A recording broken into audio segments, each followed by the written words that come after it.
اسی طرح اور بہت سے لوگوں نے اس کے اوپر اور اسی درمیانی عرصے کے اوپر ایک اور کنٹیکسٹ میں اگر آپ دیکھیں گے تو آپ کو نظر آ جائے گا، یہ وائٹ مغل کے نام سے ولیم ڈیلرمپل جو ہیں انہوں نے ہی یہ ان کی 3 شاہکار کتابیں ہیں، اور بھی انہوں نے لکھا ہے لیکن یہ آپ ایک طرح سے کہہ سکتے ہیں کہ ان کا شاہکار آپ کو نظر آتا ہے۔ لیکن یہ جو کتاب ہے انگلورس امپائر ششی تھرور کی، اس کی خوبی یہ ہے کہ اس میں مصنف نے یہ ثابت کرنے کی کوشش کی ہے کہ جو انگریز راج تھا یہاں 200 سال کا، وہ دراصل انگلوریس امپائر تھی، یعنی تاریکی کا راج تھا۔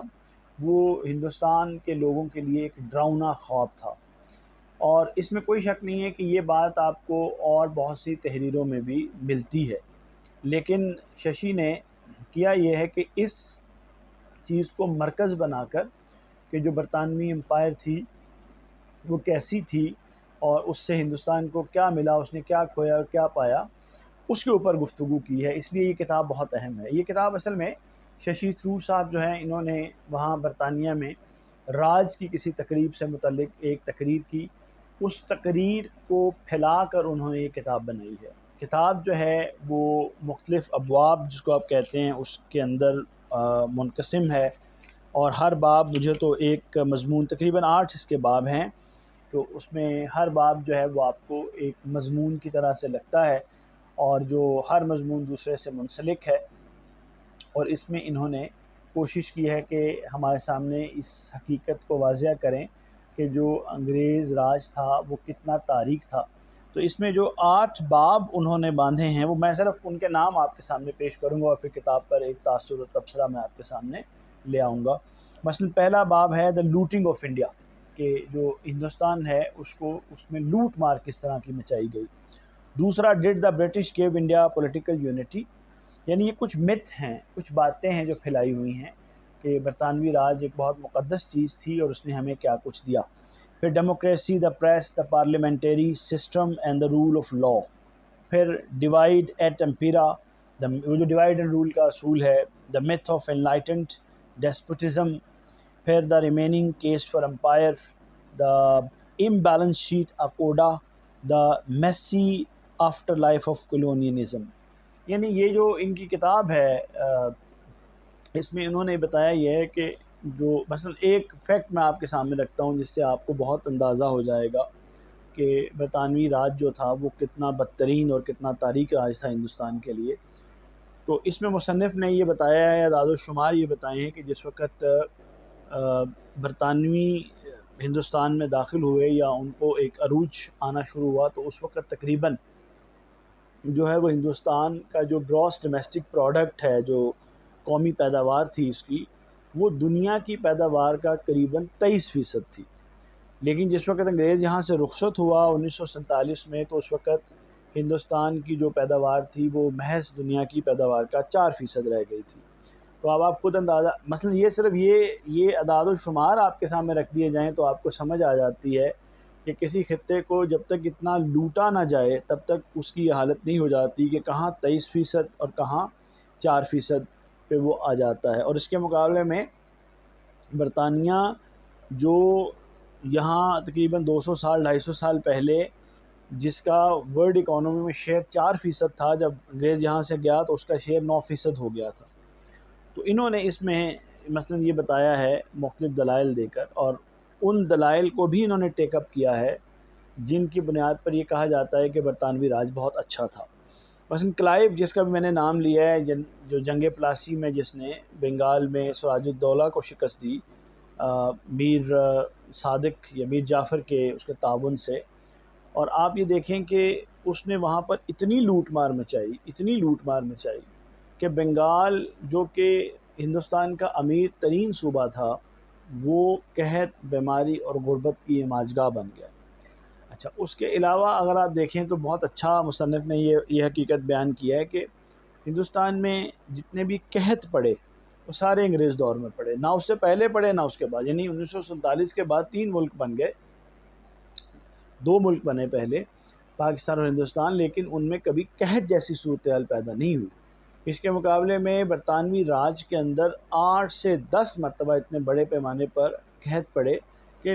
ہزاروں لاکھوں لوگ لقمہ اجل بن گئے بھوک اور پیاس کی وجہ سے، اور یہ سب انگریزوں نے تماشائیوں کی طرح دیکھا، اور بلکہ وہ تو یہ تھیوریاں پیش کرتے رہے کہ یہ جو قحط ہے اچھا ہے، اس سے آپ کی آبادی کنٹرول ہو جائے گی۔ تو یہ آپ دیکھیں کہ کیسا ظلم تھا جو انہوں نے یہاں پر روا رکھا۔ اچھا، پھر کتاب نے کچھ ایسے میتھ ٹیک اپ کیے ہیں، ایسے جو میتھ ہیں، یعنی ایسی باتیں جو کہ انگریز کی اچھائی کے بارے میں کہی جاتی ہیں کہ انگریز نے یہاں پر ہندوستان کو جو ہے وہ انفراسٹرکچر دیا، اس کو بنیادی ڈھانچے کو جدت دی، اس کی آمد و رفت کی، ریل لے کر آیا، ٹیلیکس لے کر آیا، اس نے یہاں پر سیاسی وحدت جو ہے وہ پیش کی، اس نے یہاں پر انگریزی زبان دے کر ہمیں دنیا کے ساتھ جوڑ دیا، اس نے یہاں پر نہری نظام دیا، یہاں پر سیاسی اور جو انتظامی ڈھانچہ ہے وہ اس کو کھڑا کر دیا، امن و امان قائم کر دیا۔ یہ سب باتیں اس کے بارے میں کہی جاتی ہیں۔ مصنف نے ان سب باتوں کو ایک طرح سے الگ الگ لے کر اس کے اوپر اپنے دلائل قائم کر کے ان میں سے ہوا نکالی ہے۔ مثلاً وہ ریلوے کے بارے میں یہ کہتا ہے کہ ریل جب یہاں پر بچھائی گئی تو ریل بچھانے کا واحد مقصد انگریز کا یہاں کی فلاح نہیں تھی، بلکہ وہ اپنے لوٹ مار کے عمل کو تیز کرنا چاہتا تھا۔ وہ ہندوستان سے جتنا زیادہ ایکسٹریکٹ ہو سکے، جتنا زیادہ نکالا جا سکے، وہ اس کو نکالنا چاہتا تھا، اور اس نے ریل اس مقصد کے لیے بنائی اور اس مقصد کے لیے استعمال بھی کی۔ اور اگر آپ دیکھیں تو ریل نے ہندوستانیوں کی بہت کم خدمت کی اپنے پہلے 40-50 سال میں۔ بعد میں ٹھیک ہے، پیسنجر ٹرین سے لوگوں کو فائدہ بھی ہوا، لیکن یہ کوئی ایسی بات نہیں ہے۔ آپ کے سامنے جو امپائر تھی، عثمان امپائر جس کو عثمانی ترکوں کی حکومت کہتی ہے، اس میں بھی ریل کا بڑا زبردست نظام چلتا تھا۔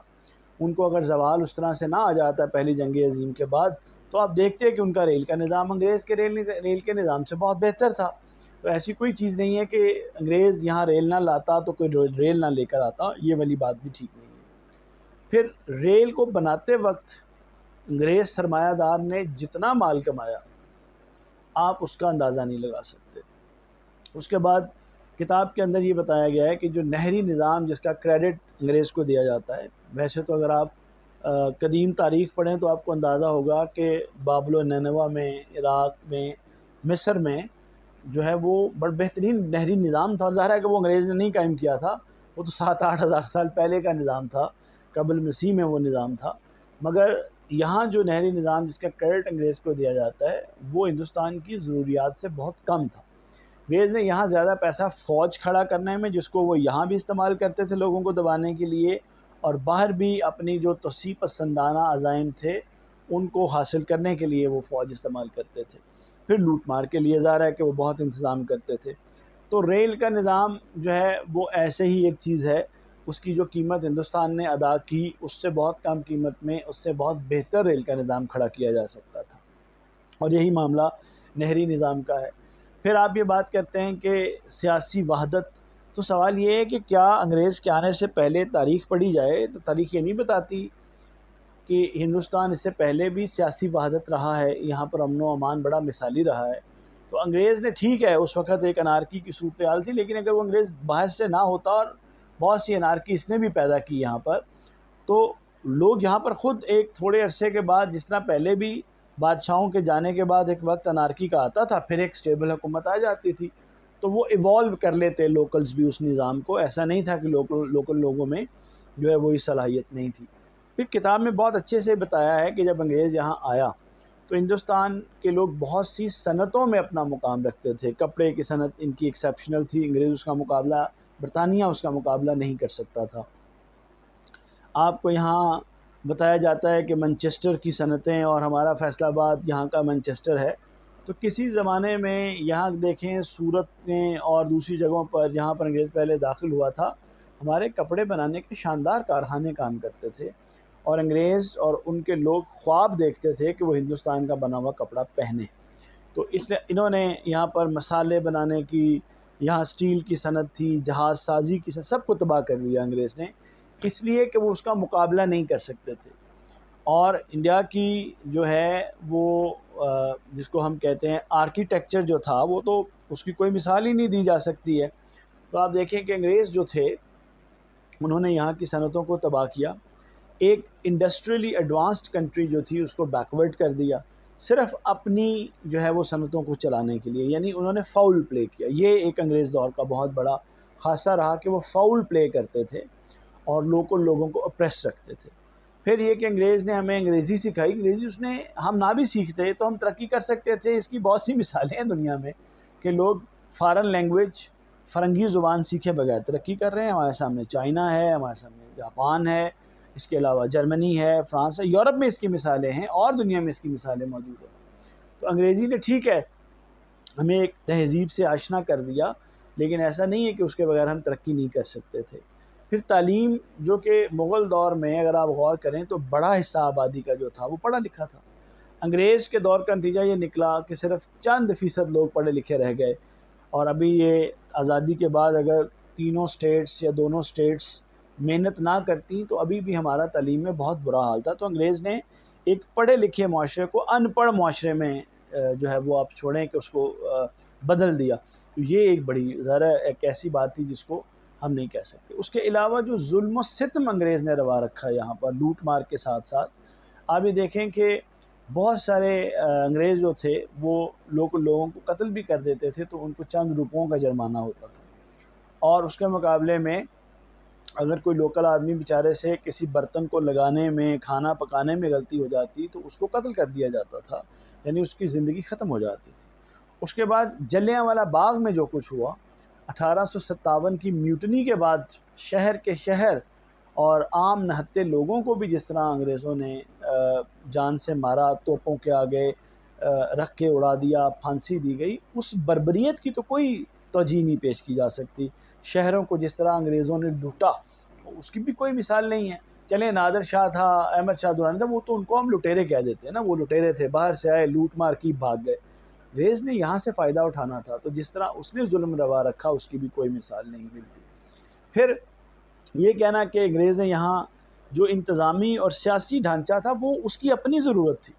اس نے ہمیں گورن کرنے کے لیے وہ بنایا، اس ڈھانچے کا مقصد کوئی ہندوستان کو بہتر کرنا یا یہاں کے لوگوں کی فلاح نہیں تھی، اپنی لوٹ مار جو ہے اس کو آگے۔ یہ کتاب کے آرگومنٹس ہیں جو ہمارے سامنے ہیں۔ پھر ایک آرگومنٹ یہ کتاب نے دیا ہے کہ جو انگریز ڈائریکٹر جنرلز کمپنی کے یا اس کے بعد وائس رائز یہاں آتے تھے وہ اتنے زیادہ مرسی لیس، بے رحم لوگ تھے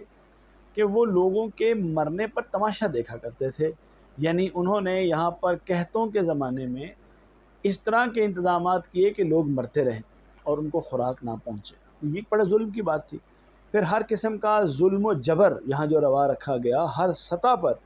اس کے بارے میں جو انگریز ٹاپ لیڈرشپ تھی وہ بڑی مطمئن تھی، یعنی ان کو اس کا کوئی قلق نہیں۔ آپ یہ دیکھیں کہ جلیانوالہ باغ میں جس بے دردی سے معصوم لوگوں کو قتل کیا گیا، اس پر وہ جنرل ڈائر جو تھا اس کو سزا کیا دینی ہے، اس کو انعام و اکرام دیے گئے، اس کو جو ہے وہ رائل آپ کہیں کہ ایوارڈز دیے گئے، اس کو ہیوی شاندار پینشن دی گئی، اور یہ یعنی انگریز کا حال تھا۔ اچھا، اسی طرح انہوں نے ایک کتاب میں کچھ ایسی باتیں جو میرے لیے کنٹروورشل بھی ہیں، مثلاً ششی تھرور صاحب جو ہیں وہ یہ تو درست کہتے ہیں کہ انگریز نے ڈیوائڈ اینڈ رول کی پالیسی اپنائی یہاں پر ہر سطح پر، مذہبی بنیادوں پر اس نے جو ہے وہ تقسیم کی، لیکن ان کا کہنا یہ ہے کہ وہ جو تقسیم انہوں نے کی اس کا فائدہ ایک طرح سے مسلمانوں کو دیا۔ میرا خیال یہ ہے کہ یہ بات درست نہیں ہے۔ انگریز کے آنے کے بعد اور خاص طور پہ 1857 کے بعد سب سے زیادہ فائدہ ہر طرح سے ہندوؤں نے اٹھایا، حالانکہ اس جنگ آزادی میں وہ بھی حصہ دار تھے، مگر اس کا سارا ملبہ مسلمانوں پہ گرا، اور بہت بعد میں جا کے مسلمانوں کو اگر کوئی کنسیشن دی گئی تو وہ بالکل نام نہاد تھی۔ تو لہٰذا ان کی اس بات سے تو اتفاق کیا جا سکتا ہے کہ انگریز نے ڈیوائڈ اینڈ رول کی پالیسی بنائی، اور وہ کہتے ہیں کہ اسی کا نتیجہ ہے کہ تقسیم کے وقت آزادی کے وقت دو ملک بنے، تقسیم ہوئی۔ میرا خیال ہے کہ ان کی یہ بات درست حقائق کے مطابق نہیں ہے، چونکہ تقسیم ہند 1947 میں جو ہے وہ اس میں صرف انگریز کی پالیسی کا کردار نہیں ہے۔ مثلا میرا مطالعہ یہ کہتا ہے کہ انگریز تو بہت حد تک ہندوستان کو متحد رکھنا چاہتے تھے، اس کے اندر کانگریس کی تنگ نظری، اس کے لیڈروں کی جلد بازی کا بڑا رول ہے، بڑا کردار ہے، اور 1937 کی کانگریسی وزارتوں کے بارے میں یہاں ڈاکٹر صاحب نے ذکر کیا ہے اپنی کتاب میں، ظاہر ہے وہ کوئی قابل مثال یا کوئی اچھی مثال نہیں ہے، اسی نے اصل میں مسلمانوں کو یہ پیغام دیا کہ اگر کبھی ہندوستان آزاد ہوا اور ہندوؤں کی جو ہے وہ قیادت میں ہمیں زندگی گزارنی پڑی تو زندگی کتنی زیادہ میزریبل ہوگی۔ تو ظاہر ہے کہ وہ اس کے اوپر مثلا آپ دیکھیں پیر پور رپورٹ ہے وہ مسلم لیگ کی طرف سے، اس کو بھی ضرور اس کا جائزہ لینا چاہیے۔ خیر کتاب کا موضوع یہ نہیں ہے۔ آخر میں جا کر جو ششی تھرور ہیں وہ ظاہر ہے کہ یہ بتاتے ہیں کہ اوور آل اگر دیکھا جائے تو ہندوستانیوں کے لیے جو انگریز کا راج ہے وہ ایک بھیانک خواب تھا، اور ہندوستان کو اس سارے تجربے میں گھاٹا ہی ملا، فائدہ کوئی نہیں ملا۔ لیکن اس کے ساتھ انہوں نے یہ بھی اعتراف کیا ہے کہ انگریز نے یہاں اتنے برے کام کیے، اس نے چند اچھے کام بھی کیے، اس نے کچھ چیزیں یہاں انٹروڈیوس بھی کروائیں، اور کچھ انگریزوں نے انفرادی حیثیت میں یہاں پر اچھے کام بھی کیے۔ اجتماعی طور پہ ان کا دور ہمارے لیے اچھا نہیں تھا، اور یہ جو آج ہم بہت بیکورڈ ہیں نا،